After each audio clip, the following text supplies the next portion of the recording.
Hello everyone, welcome back.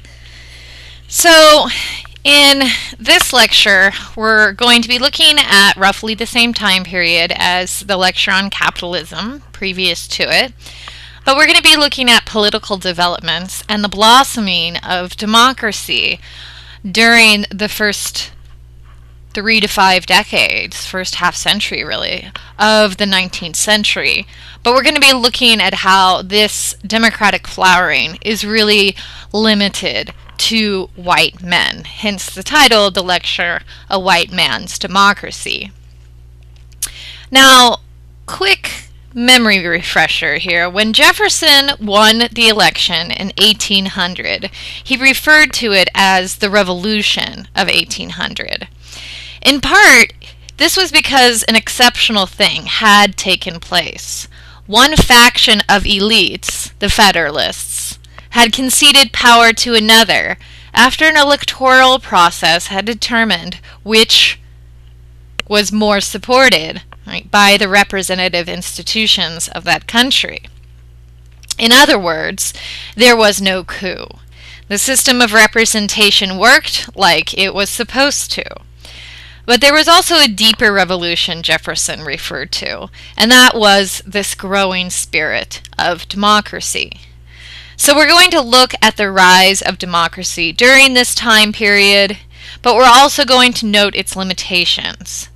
For although there was an increase in democracy for white men during these years, this was not extended to non-whites or to women.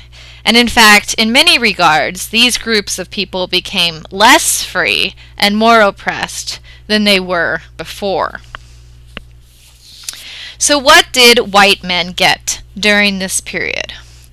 Well, first, the political culture of democracy that did not recognize overt elitism as legitimate led to the removal of almost all property restrictions on voting in the states by the early 1830s. So for many, America became a true democracy. Beforehand, many states had some property requirements for voting. You would have to own a certain amount of land, for example, or demonstrate some level of economic independence. With such restrictions removed, it seemed to say that the common man, and it seemed this way to many people, had prevailed over the colonial gentleman. So, while American commoners were not able to secure the full scope of the economic policies they had pursued earlier, for example, during the revolt against taxes and debt that had fueled Shays' Rebellion in the 1780s. A compromise was nonetheless reached between Americans that extended the scope of the body politic that determined the makeup of the country. Simply put, elites gave up full dominance of American politics and culture. But in turn, commoners did not seriously challenge the accumulation of property by wealthy Americans. They were given the vote, and elites were no longer to openly scorn or ridicule them. However, what was not seriously altered was the distribution of property, or the financial system set up by Alexander Hamilton to assist the nation's elites in increasing their wealth and further developing the country commercially. This brings us to an interesting question. Why were common white men willing to make this bargain? What was it about having cultural recognition, in particular, that was so important to them? Well, what we're seeing here is the power of cultural status, which really is a form of social power, operating as a bargaining chip in politics. Even if people are not necessarily offered much improvement in terms of their material condition, it turns out that they are often, at least somewhat, and sometimes very satisfied, and place a lot of importance upon the question of how they are treated socially, regardless of their class. Consider, for example, the story of a man named George Hughes, who was a commoner who lived through the American Revolution. As a young cobbler, who is someone who fixes shoes, before the Revolution, Hughes had visited the home of John Hancock and recalled how terrified and intimidated he was from the beginning, being in the residence of such an established elite. 70 years later, after the Revolution, Hughes could walk down the streets of Boston, and if he passed by elites the likes of Hancock and ran into them or even came into their home, he would simply tip his hat to him. There was no longer any need to grovel in recognition of elites acknowledging their superiority, which is how common men previously would have behaved when interacting with someone of much higher status than themselves. But that came to an end by the decades, 2 or 3 decades following the Revolution. So although white common men did not become much richer after the Revolution, and in fact in some urban areas the wealth disparity between rich men and commoners was getting worse, this kind of independence and newfound spirit of equality was profoundly meaningful to many white men in the young republic. So, commoners and elites seemed to reach a compact that they could both live with. The key here, though, is that it was a compact that white men could live with. But what about everyone else? Well, although white men universally gained the vote during this period, this still meant that less than half of the adult population of the country was granted the vote. So less than half of the people of America had full citizenship rights, and many of those did not even enjoy the benefits of minimal human rights. Thinking here especially of enslaved people. Those who did not enjoy the full benefits of American democracy included slaves, Native Americans, and women, and other non-whites, but these are the big major 3 groups. So, this compromise between elite white men and common white men was really reached on the backs of everyone else. It's what made it possible. Because by excluding everyone else from the body politic, white men secured their position as an elevated caste in American society. That equality that white men enjoyed, that cultural equality at least, was enhanced for men by the fact that it was an exclusive status. A woman, an African American or a Native American, would still have to stoop to Hancock, would still have to recognize their betters somehow, had they met him in the street. So it is not merely that elite white men gave up a certain amount of power to hold over others, but that also white common men gained something in return for not insisting too powerfully on a material redistribution of wealth. Again, even though this status is not an economic material one, it's not more money, that doesn't mean it cannot convey a lot of social power on those able to wield it. So this is a real thing that is very important to people. However, if this was the bargain that white men eventually made with each other, it wasn't necessarily inevitable that it was going to end up that way. During the Revolutionary period and afterwards, for a while it was not clear how power relations in the new republic were going to be arranged. And as we explored when we discussed enslaved people and Native Americans during the Revolution, different groups sought to define the nature of the American Republic as it was being created. During the Revolution, ideas about freedom and equality were very powerful, and people took them seriously. And in this atmosphere, many questioned, particularly, the situation of women and slaves, not the least, slaves and women themselves, as we also discussed when we looked and Northern slaves writing petitions calling for their liberation on the basis of this new political rhetoric. So for a while it seemed like there might be a chance in the new country for these groups. Indeed, since the generation of people who partook in the revolution tended to take philosophical questions quite seriously and spoke of their struggle against British authority as a struggle against slavery, they could not but question the thriving institution in their own colonies and later states, human slavery. Indeed, during this period, several leaders spoke out against slavery and its inconsistency with the ideals of the American Revolution.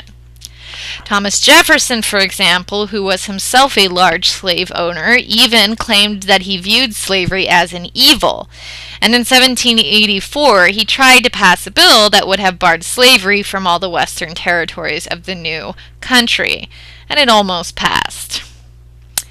Also, as you recall, in the Constitution, the founders were very careful not to use the term slave or slavery, and reached an agreement to cancel the slave trade in the United States within 20 years of the ratification of the Constitution.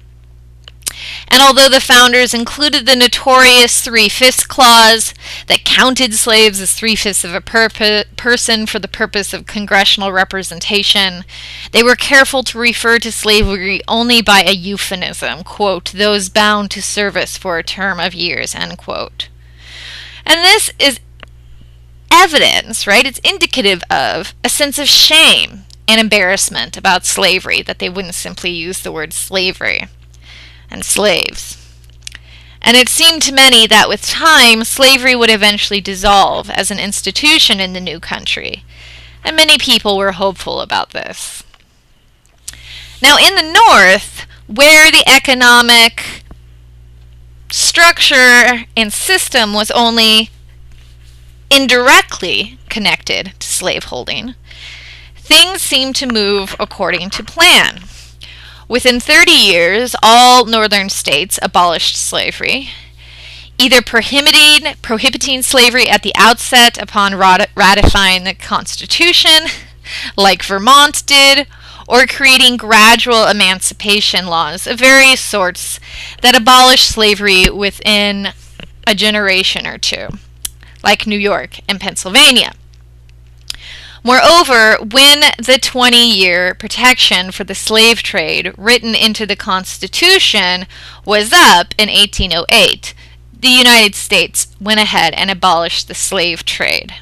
Now again, just remember, it's the slave trade, the importing, right, on ships of enslaved people that was abolished, not slavery itself. But by then, there were so many slaves in the South that this was not really an issue. Natural reproduction provided a sufficient population of laborers. And in the South, things had turned out quite differently. During the 2 decades between 1789 and 1808, the window left open for the slave trade, Southern planters imported more slaves than any other 2 decades before it. So slavery grew in importance and presence in the southern states during these 2 decades, far from shrinking, right? And definitely far from dying some sort of natural death. And as Southerners' stake in slavery grew, the region became the stronghold of conservative politics. While during the Revolution, some of the most radical revolutionaries had come from the South, such as Patrick Henry and Thomas Jefferson, by the first decade of the 19th century, these politics had very little resonance and influence in the South. Yet this was not because times were great, again, for white common men. For at the same time that white common men at this time period received the franchise, many in both the South and the North still struggled to make ends meet. Farmers who owned their own land, for example, struggled to break even every year and often had to go into debt to see the year through.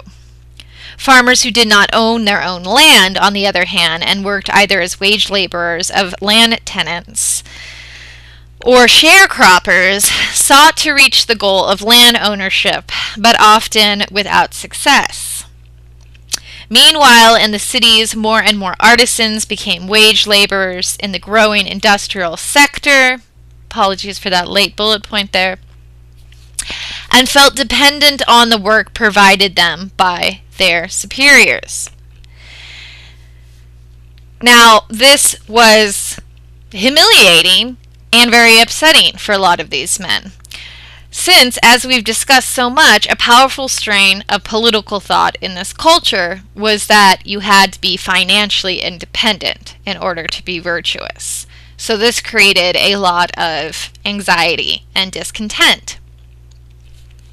So white commoners, who gained much ground in American politics and culture, still struggled with their economic well-being and over their ability to provide for their families as men.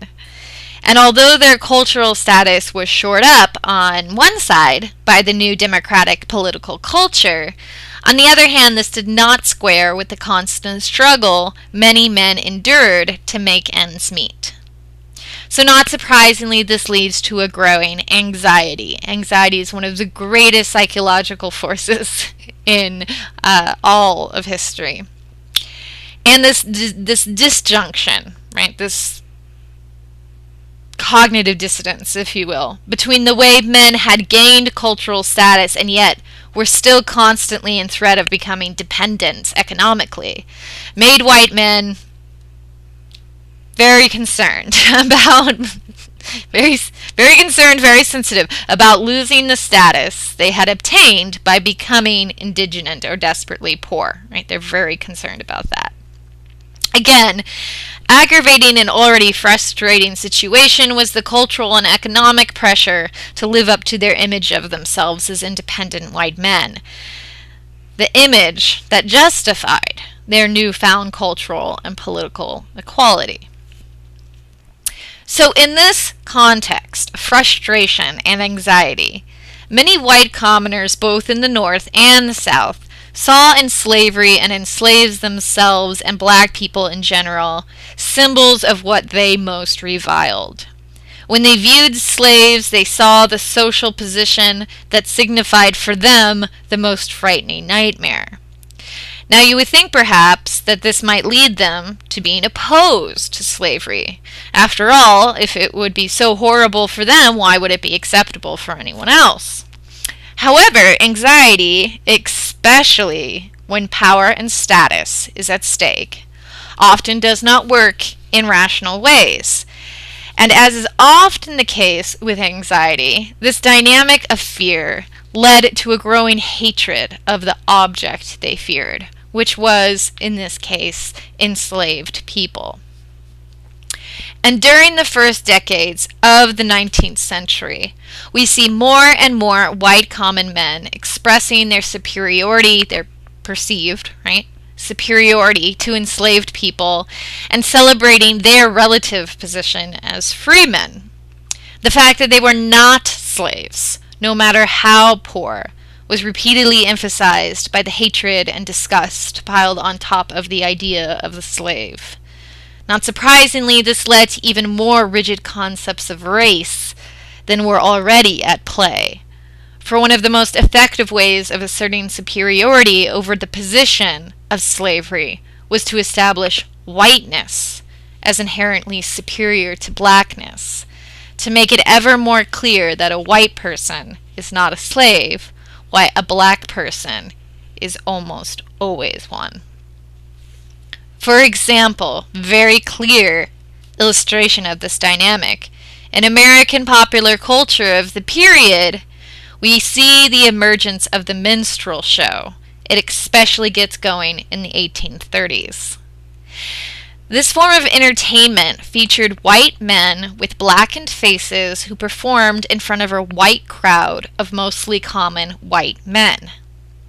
I also want to take a moment to emphasize this is not a form of entertainment that is exclusive to the South. On the contrary, it's actually largely developed in the North and is extremely popular in the North, if for no other reason than the North has a lot more urban centers, so a lot more spaces where many people come to watch some sort of theater production. Now, some call minstrelsy the first populist form of American entertainment intended for common folks. And it is telling that this early product of the culture of white democratic politics revolved around ridiculing and dehumanizing black people. For the black characters that white people would play were caricatured. They were fools with no control over their sexual urges and no intelligence. So the most vicious racist stereotypes you can think of were part and parcel, were at the absolute central heart of minstrelsy.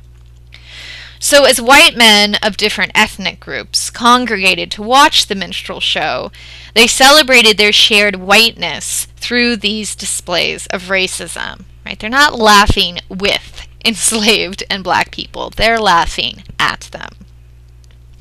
In fact, such social rituals created a new meaning for the category of whiteness as oppositional to blackness. In this way, via the shared form of entertainment, the Irish, Scottish, German, Scandinavian white men all became more securely white because they became superior to all those who were not. As white men put on blackface, only to later take it off, they asserted their ability to laugh at anyone and everyone. This is a good example, I also want to take a moment to note, of how comedy is a powerful expression of status and social power. Oftentimes in our popular culture today, comedians are held up as necessarily having to make fun of anyone, make any joke, push any envelope, and that is presented as inherently good, right? As long as you're making someone uncomfortable or you're stepping over a line you're not supposed to step, somehow this is a positive thing. But comedy, it makes people laugh. It's supposed to make you happy. But just like anything else that is a part of social interaction, it's a very powerful thing. And in a culture's comedy, in what they joke about and who they joke about and how they joke about them, you can detect, right? You can almost make a map of the social structure of that society. Okay, so by the 1830s, it became clear that slavery as an institution would not disappear, as neither Southerners nor most Northerners felt any need to abolish an institution that they viewed as central to their superior positions in society. But if that was the fate of African Americans and slaves, how did the status of women pan out? Well, during the Revolution, women also started to entertain revolutionary ideas about freedom and equality. The fervor of the Revolution led some to question the inferior position of women in society and question their role as dependents of men. Now, according to British law in this time period, right, during the Revolution, so we're still operating under British law, almost all women were under the authority of a man, their father until they married, and their husband afterwards. Therefore, the only women by law who held any independent legal status were widows, women whose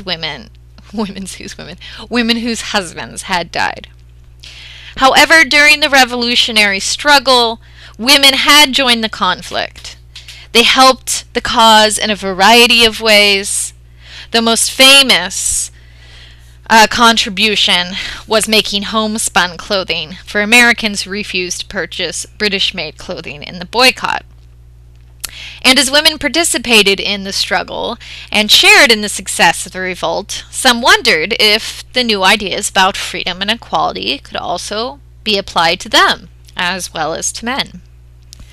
The most famous example, at least in American history, of a woman's appeal for attaining more legal and political rights during this period was the Remember the Ladies plea by Abigail Adams to her husband John Adams.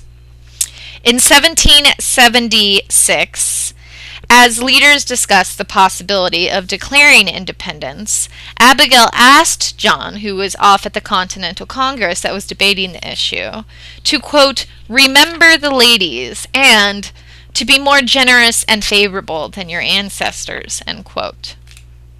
Yet, as many other men have done then and since, John replied to his wife with a combination of condescension and humor. Again here, incidentally, we see the role of humor.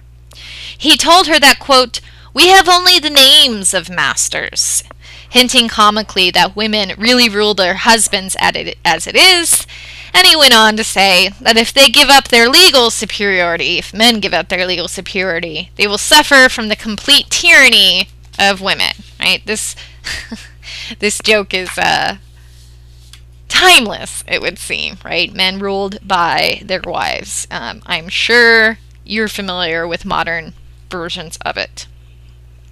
So in this way, he elided or dodged the question, but also used humor to laugh her off, in a sense. So again, we're seeing humor as an interesting way that social relations are marked, mapped, reinforced, and challenges to them are deflected. Abigail Adams was not alone, however. The most famous woman to propagate the cause of women during the 18th century was the political philosopher Mary Wollstonecraft, who wrote A Vindication of the Rights of Women in 1792. In this pamphlet, Wollstonecraft famously made a case that women were equal to men and could perform anything that men could. I want to pause a moment to note that she's not American, and actually A Vindication of the Rights of Women is a reference to a similar document written by Thomas Paine in reference to the French Revolution. So she is a more international figure, but she is known in the United States, especially by educated people. Wollstonecraft argued that the differences between men and women lay not in their inherent difference, but in the different ways that they were raised and the different expectations that society had for them. The book became very popular in the Young Republic, and many people started to consider the role of women. Women like Mercy Otis Warren, who was an American, and Judith Sargent Murray became famous writers during this period, writing plays and essays. And Warren even wrote one of the definitive histories of the American Revolution, which she finished in 1805. Moreover, as parties became the centers of political participation with the formation of the first party system, women joined men as party supporters, wearing the party symbols and promoting party ideas, and often putting together what were essentially party events, right? If you have a gathering at your house and there's food and entertainment, blah, blah, blah, who's going to do all that work? The women. But what about the law of the Young Republic? Well, in the Constitution, the founders did not make any reference to gender in a way that would stress that citizenship rights would not apply to women. In fact, only in the 14th Amendment, passed 80 years later, would such language be included. But rather, the framers of the Constitution seemed to leave the matter unsettled for the time being. According to the Constitution, women would be citizens who the census would count for the sake of establishing congressional representation at the least, so there was that. But otherwise it was kind of left to the states.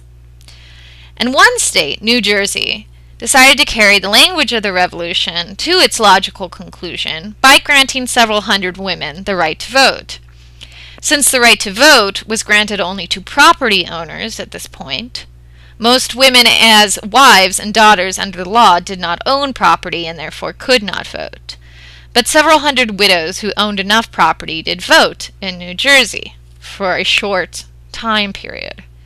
Yet in 1807, the New Jersey legislature realized the implications of allowing widows to vote and passed a new law that denied voting to both women and to blacks. So, in fact, they went back, right? There was a backlash to this forward progress, not a continuation of it. And as many women asserted new claims to citizenship, many started to become uncomfortable with the growing involvement of women in politics. In addition to the traditional idea that they simply did not belong in politics, there were other historically specific reasons why people were anxious at this particular moment about women participating in politics. First, as we have been talking so much about, politics became very contentious in the first few decades of the young republic, with each side attacking and tarnishing the other side. This image here is of an infamous fight that broke out between two representatives in the House in 1797. And, as we also discussed, this level of partisanship and bitterness was concerning to many at the time. Americans viewed the division within the country as a potential source of ruin for the country. So in this context, many wanted to have women leave the domain of politics so as to not involve them in the vile affair. The idea was that women, by keeping themselves pure and uncontaminated, would be able to preserve their own virtue and teach their children the same values. This was the idea of Republican motherhood, which I actually don't think is up here. Many apologies for that. But Republican motherhood is the phrase. And via Republican motherhood, women would be involved in politics in a sense, but not actually by being out and about in public spaces or events or expressing their opinions or in any of the ways that men do it, but by raising children who could then go on to do so while maintaining their Republican virtue because their mothers instilled it so deeply into their characters. Second, at the same time, American society, as we have been discussing, was undergoing economic transformation and development. Americans increasingly viewed the economy as a place of competition, a space that punished those who were not savvy, and who did not know how to play dirty if need be. It's a dog-eat-dog realm.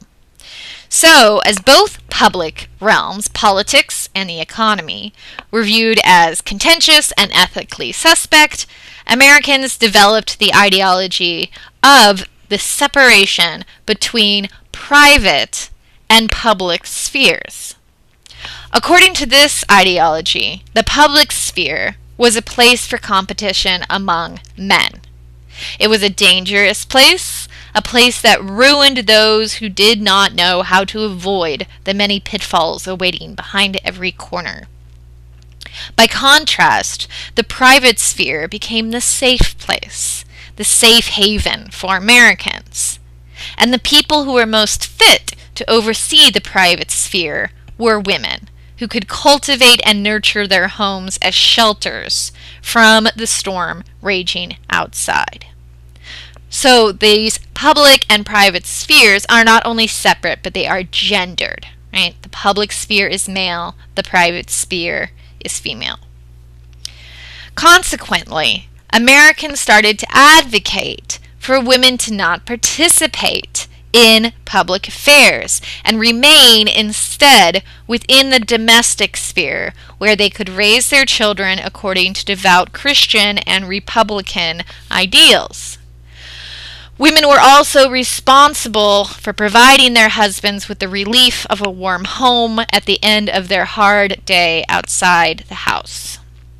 This proved such a popular cultural solution to the anxieties of the young republic that by the 1830s, women had lost much of their influence within the economy and politics.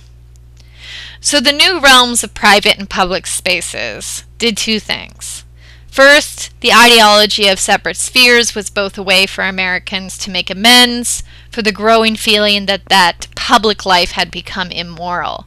It was a space away from the dirtiness and potential corruption of both politics and the market, which was ruthless, and they were recognizing, right, that it was ruthless. On the other hand, however, this also had the benefit of providing anxious white common men with another way to shore up their status.